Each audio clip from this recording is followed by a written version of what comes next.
Good evening, ladies and gentlemen. I'm far away from the computer here. One second. How's everyone doing tonight? Saturday night. Wow. 2 live streams, 2 days in a row. I cannot even believe it. So I was sitting here trying to think of what to stream for this weekend. And I really wanted to dive into uh, a lot of history with video games. It's such an interesting topic to me. And the first thing when I was kind of thinking around in my brain, what do I want to talk about? It was Mortal Kombat. Mortal Kombat is one of the first games that popped into my mind where I really wanted to dive into a particular event that happened in 1993, which was Mortal Monday. Dale, what's going on in the chat? We have Articulated Chad, my brother. What's going on, guys? So, Mortal Monday was basically Midway and Acclaim. Acclaim was the company that was going to bring it to the home console. Mortal Monday was basically the marketing behind bringing it to the home console, which you have to understand that in 1993, having one of these fighting games in your home, and I don't mean having an arcade cabinet because nobody had an arcade cabinet. I mean having an actual home console version of either Street Fighter or Mortal Kombat was so insane to me because at that time arcades were just on fire. And on top of that, the fighting game genre was dominating video games. Everybody was playing fighting games. Lisa, Stuart, what's going on, guys? How are you? Thanks for joining me this Saturday. Let's start the marketing campaign. Let's watch this together. This is the Mortal Kombat Mortal Monday promo TV spot.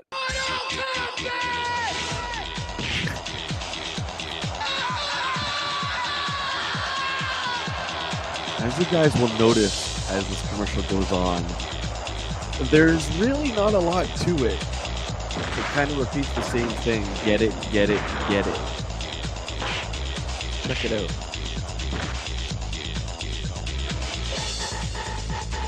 These mean thugs, all walks of life, regular suburbanite people, regular kids, just everybody gathering together for this amazing event. What's going on, Hawk? MK was one of your favorites. Mine too, my friend.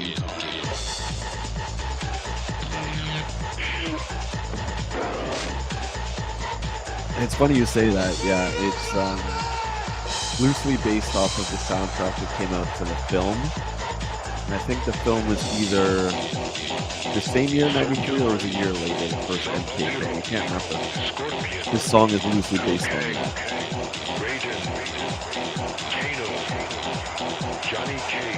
This was, yeah, such a huge deal.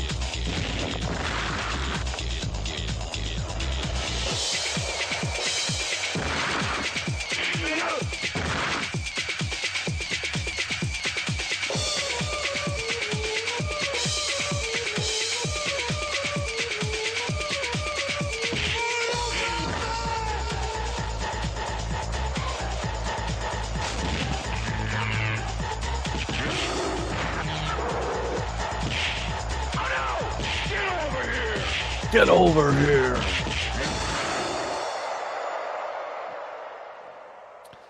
Look at that. So we got Mortal Kombat coming out on every platform at the time, which was, of course, Super Nintendo, Game Boy, if you can believe that. And yes, I do have some Game Boy footage of Mortal Kombat, Sega Genesis, Game Gear. So basically all the major platforms that weren't, obscure stuff like Jaguar and 3DO, which actually 3DO was just brand new at the time. Articulated Chad, finish him. Thanks for the super chat, brother. I really do appreciate that. You're so supporting. Man, I just love it, man. I hope you're having fun setting up your G.I. Joe room. I love the videos you sent me. It looks crazy, man. Like that's the biggest room ever. So good for you, man. Have fun enjoying setting that up. That's going to be a lot of fun. I can't wait to see it on our next stream. So yeah, so the fighting game genre was absolutely huge in 1993. I don't think there was anything bigger. Maybe platformers, hard to say. But fighting games were definitely dominating. And the fact that this was coming to a console was crazy. Now, there was many, many, many different controversies surrounding this original game. Arguably, you could say the leader of the fighting game genre was Capcom with Street Fighter II, The World Warrior, followed by Champion Edition, Turbo, Super Street Fighter, blah, blah, blah, that kind of thing. But Mortal Kombat gave it a run for its money. I don't have any kind of stats or numbers to prove this. I know I lived through it, going to the arcades every day and seeing, there was your Street Fighter crowd and there's your Mortal Kombat crowd. I know Mortal Kombat held its own. I always thought it was cool because it was completely different than Street Fighter. It was a lot more stiff, and the graphics were, I don't want to say better, because I don't think they're better. They're just a different style. You had digitized versions of these actors, and of course the gore. Now, there's a famous Fox News broadcast that I'm going to play for us in a couple of minutes, that basically said that this game was sold on the violence. There was no substance to it at all. And run, our kids better run, because, Mortal Kombat's going to get them and turn them into devil worshippers, and they're going to be ultra violent, all this kind of crazy crap. Let's take a look at some footage here. Tell me, can you guys guess which system this is from? I'm just going to turn it down a little bit here. Now, the two big players were the Sega Genesis and, of course, the Super Nintendo. This is footage from the Genesis, and you guys will see when I put it next to the Super Nintendo footage, there's a couple of big differences. Let's fast forward a little bit. Get into some gameplay here. Sub-Zero versus Sonya. Now, the first thing that stands out right off the hop is the music. The music processor on the Genesis wasn't nearly as great. I'm not talking about the music compositions. I'm talking about the music processor. In my opinion, wasn't nearly as good as the Super Nintendo. So let's turn that up a little bit.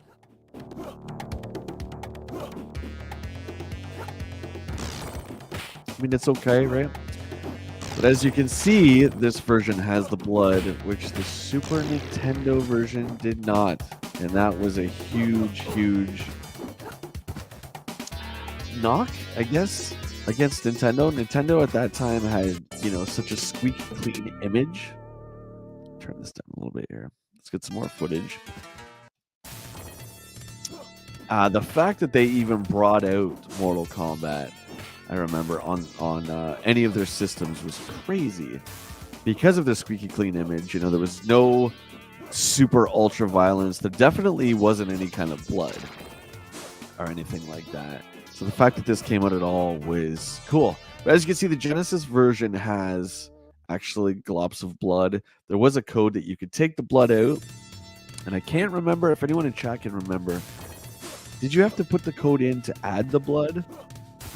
Or was it like right out of the package, the blood was in there? I can't remember. I think it was a code that you had to just quickly punch in every time you played it to get the blood going.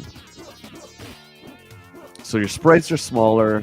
Music isn't quite as good. I believe, with all the memory I have in my brain to this game, that the controls were a lot better. And of course, there's your fatality for Sub-Zero. I mean, they were the actual fatalities. With the Super Nintendo one, they were doctored, quite a bit. F Fox News. I would agree. It's all boxes still. Hawk says, I don't know, a Johnny Cage character in the movie was supposed to be played by Van Damme, but he didn't want to do it. Instead, he did Street Fighter. Big mistake. MK would be better. Well, that Street Fighter movie was pretty brutal, in my opinion. I thought it was bad. It's Hollywood does this thing where they take a beloved franchise, they take all the characters, they take all the origin stories, and they just kind of like throw it away. And I can't even remember who wrote the Street Fighter movie. They're like, nah, we're going to create our own backstory. I remember Chun-Li was like a reporter. I think E. Honda was her cameraman. It's been a very long time. Oddly enough, the game that came out from the movie wasn't too bad. Anyway, back to Street Fighter. So here is the Super Nintendo. Let's add some of that here.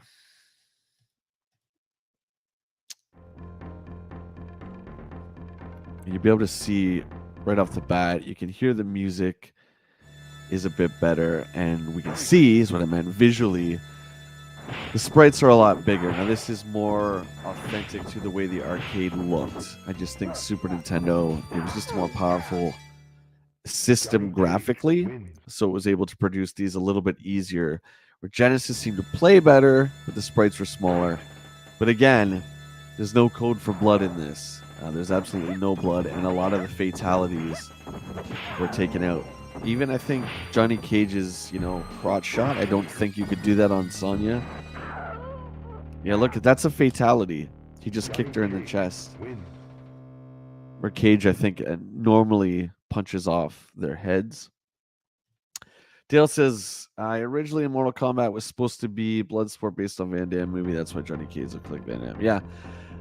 A lot of these 80s and 90s video games, the protagonists were based on, existing characters. I mean, if you look at the very box art for the North American release of Metal Gear by Konami, that's literally a still from Terminator 1 of Kyle Reese. It's literally a still from it. The same as Contra for NES, the box art for that. The characters are based off of Schwarzenegger and Stallone. I mean, there was a lot of that going on. Let's fast forward a bit to this footage here.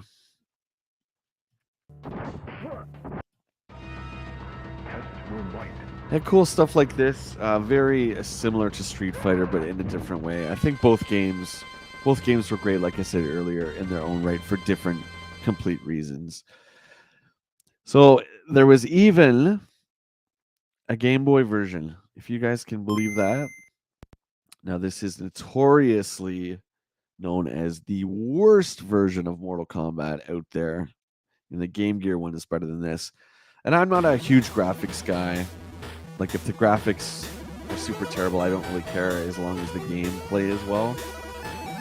The game plays well, but I don't see how you're supposed to have a game that uses 5 buttons and bring it down to just 2. And I gotta admit, I never played this for Game Boy. Let's just fast forward here to some footage.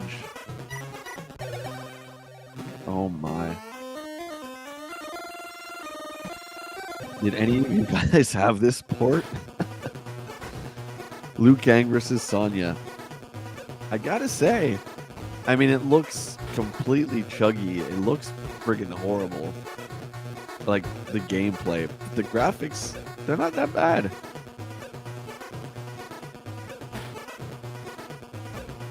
Was that a fatality? I don't think so. You gotta love the monochrome graphics of the Game Boy. God bless it.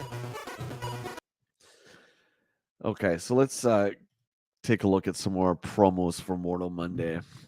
Were you guys around for Mortal Monday? Was it something that you participated in? Because I know I did. I'm going to tell you my story right now and why it's so special to me. There is many different events that happened throughout video game history that I was lucky to be a part of. One that sticks out off the hop is one when the Sega Saturn came out in North America. I remember walking by my local EB Games in May of 1995, and it was just in the window.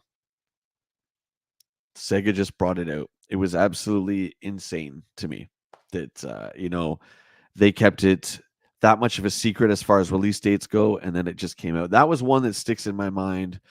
The first time I rented the Super Famicom from my local video store, oddly enough, the same video store that I rented Mortal Kombat. Those are just a few. But Mortal Monday was September 13th, 1993. Mortal Kombat was finally coming home. My friend and I shall protect his identity because I'm sure he doesn't want to be... he doesn't want everyone to know that he skipped school like I did, but we skipped school. right away. Got dropped off. We pretended to go to first period. We never went. We never went to first period. Instead, we walked to our local Jumbo Video, and there is still a Jumbo Video in my hometown here. And it was about maybe a half an hour walk one way. And I remember in September, it was a beautiful sunny day. Me and him, we walked there and we were talking. Street Fighter had been out on Super Nintendo for about a year. So I remember we were just talking. We were so obsessed with the culture of fighting games. We were just into it so much. Going to the arcade was like our religion. It's what we did.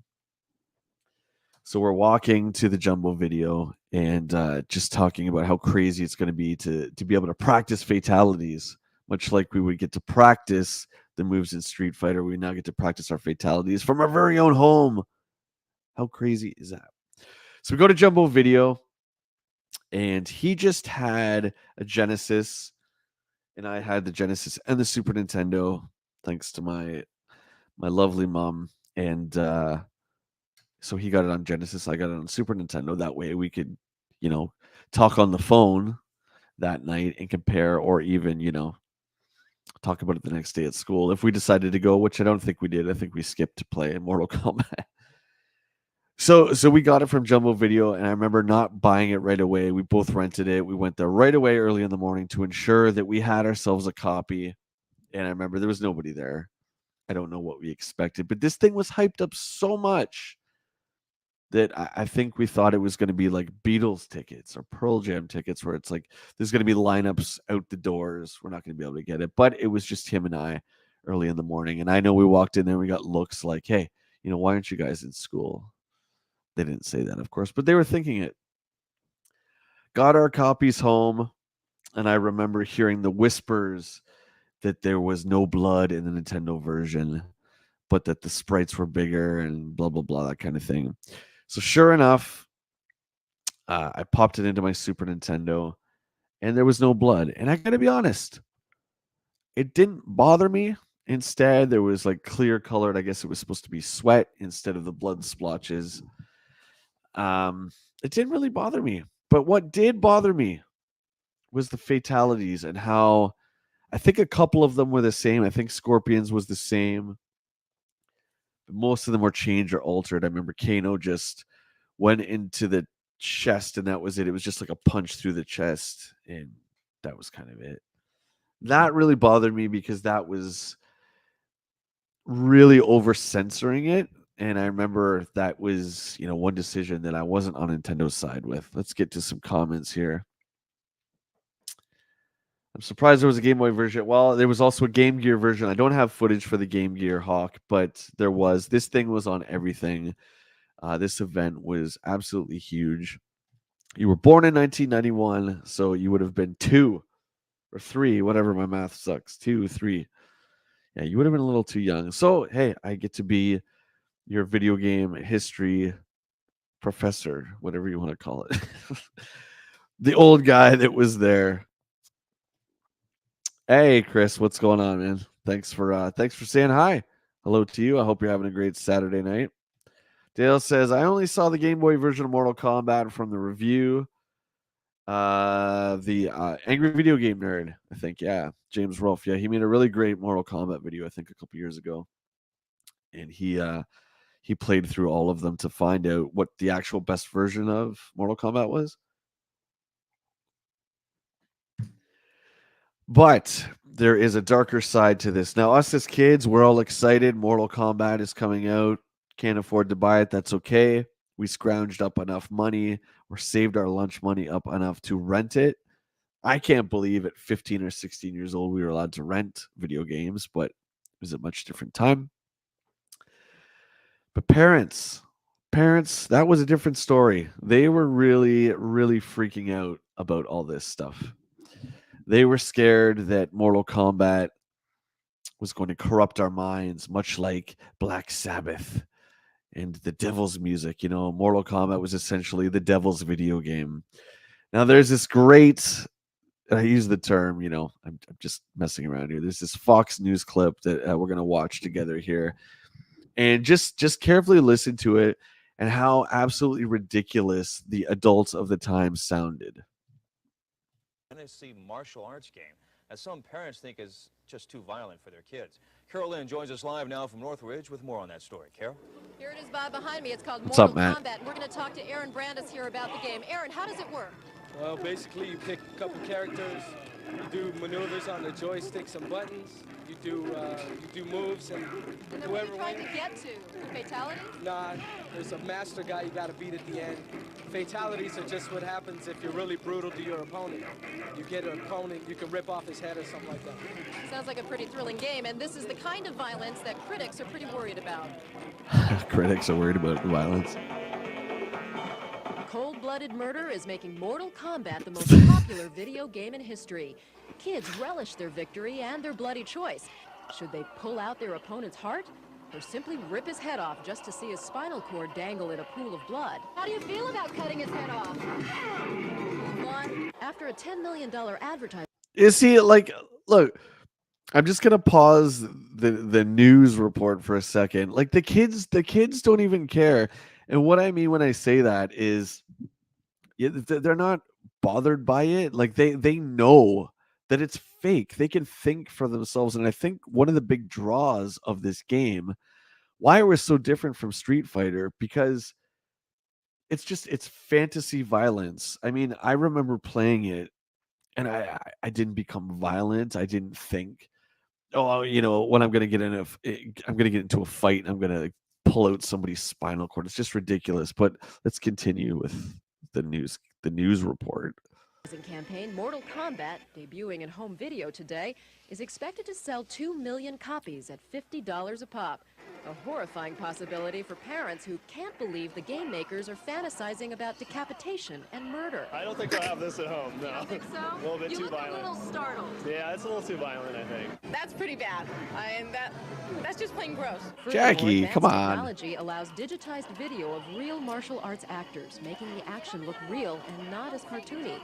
In fact, Mortal Kombat so shocked the managers at a nationwide arcade chain that they tried a sanitized version of the game. Instead of chopping the Sanitized version of the game. Sales dropped 40%. Wow.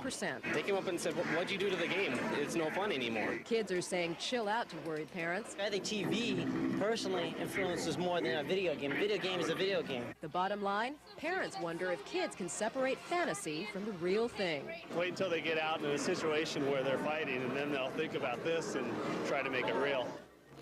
Game makers are saying that games are going to become more visually violent and more sexually violent as adults buy more video games. I mean, it's a big money market, $50 to $60 a pop. Plus, some of the critics say, or they at least concede, that parents have to be there in order to pay for the game, so at least there's some discretion there. And game makers are also talking about a new rating system similar to the movies. We'll see what happens. I'm Carol Lynn reporting live from Northridge. Back to you. All right, Carol. Oh, wow. So that guy at the end is hilarious. He's like, the kids are going to be maybe fighting in the playgrounds, and they're going to think about maybe ripping someone's spine out. For the love of God, give the kids some credit. I mean, we weren't stupid, and I agree with what that one kid says, or the one teen, whatever. And he says, he knows that there's much worse on TV and movies. He's like, this is just a game. It's like the parents were all freaking out about this, and the kids were just fine. They weren't. I don't remember seeing anyone getting into real fights in the arcade. I mean, I never heard of anything like that. It's absolutely hilarious. Yes, Chad, the ESRB was your comment there. Yes, this is again another important part of this tale. This, with a couple of other games, one being Night Trap. For the Sega CD, these games were deemed too violent and too adult. So enter the ESRB, and it was just a matter of time. And I think the rating board should be there, not to, I don't know, maybe to warn parents. I think over the years, I mean, this is complete nonsense now when you look at stuff like Grand Theft Auto 5, and I'm not going to sound like the old gamer here. But Grand Theft Auto 5, there's some parts of it that make me uncomfortable. Do you know what I mean? So, and kids are playing that today. So this stuff just looks like baby games. Oh, you could rip someone's head off. So what? But the way the Fox News reporter kind of they kind of twisted around. It's like that's the only reason why the kids play this. And both the kids they talk to are like, well, sometimes we don't do fatalities. Sometimes, you just want to kind of show your opponent that you're much better. And the fatalities there was something special. They were an extra component to the game that you had to actually memorize, and I remember lots of guys knowing the fatalities. They would never share. It was always like, well, you got to figure it out on your own or buy a gaming mag and read about it that way. So silly to me. Let's catch up on the chat here. Shauna, what's going on? My mom didn't let us play, but my dad took our friend Roger's house to play it. Yeah, I mean, I personally, I mean, I get it. It's just that news report in particular really made like the parents not trust the kids for absolutely no reasons. The arcade itself was a much scarier place back in the 80s and 90s. Forget about the games, just going into the arcade, and we got to do that, right? I think we turned out okay. Yeah, Chris, it's hilarious. It's just sensationalizing, I should say. It's for ratings. I get it. Dale says, my grandparents gave me this game for Christmas, so I think it depends on the person who doesn't like these kind of games. They don't understand reality, and this is a video game. Exactly. And again, today we have it much worse with stuff like Grand Theft Auto 5, which is a masterpiece. I'm not slamming GTA 5, but I'm sure everyone in the chat's played that. It's been out for a long time now, and the content in that is far worse than anything. But I think the idea was that if you're performing these fatalities in the arcade, you're going to want to perform them on the playground as a kid when you get into a fight, if you get into a fight. And God forbid this demonic game was now going to be in our homes. We can't have that. Look at this old ad. This is great. I dug this one up here. KB Toys. We never had a KB Toys in Canada. This is pretty cool. But I'm going to take this $10 off coupon. I'm going to print it out, and I'm going to go to my local KB Toys, and I'm going to get $10 off Mortal Kombat. Oh, yes, I am. That was an era of Tipper Gore. Yeah, she censored a lot of stuff. I remember having the Body Count CD with the bad song on the end of it. And that was actually worth money for quite a while because that got pulled. And then I remember Ice-T replaced it with a song called Freedom of Speech. Yeah, that was a big deal back then. I mean, but video games were really exploding, right? And, you can't blame them for wanting to kind of police it a bit. I think the fear was that maybe, real small kids were going to get their hands on this. But I mean, I don't think a small child is going to be in an arcade. And even if their older brother has Mortal Kombat, they're not going to understand it or be able to play it, right? Give us kids a little bit more credit. That's what I say. Well, Chris, I'm not gonna say that, but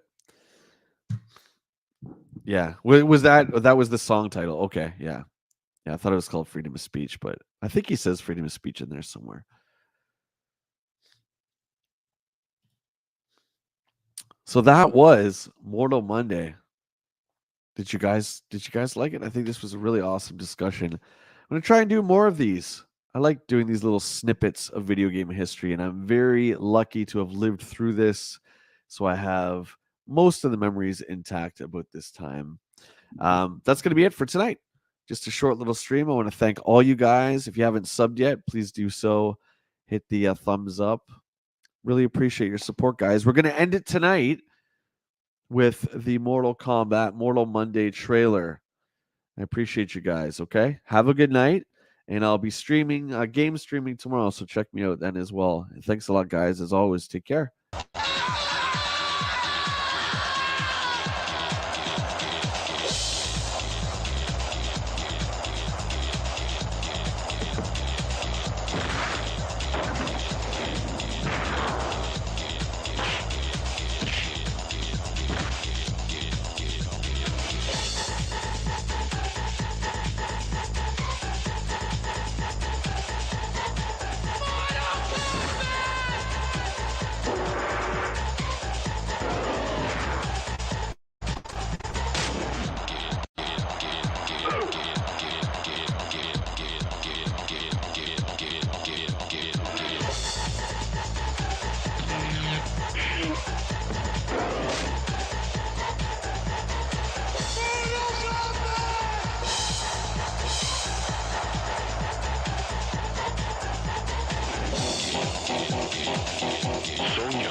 Zero, Scorpion, Liu Kang, Raiden, Kano, Johnny Cage.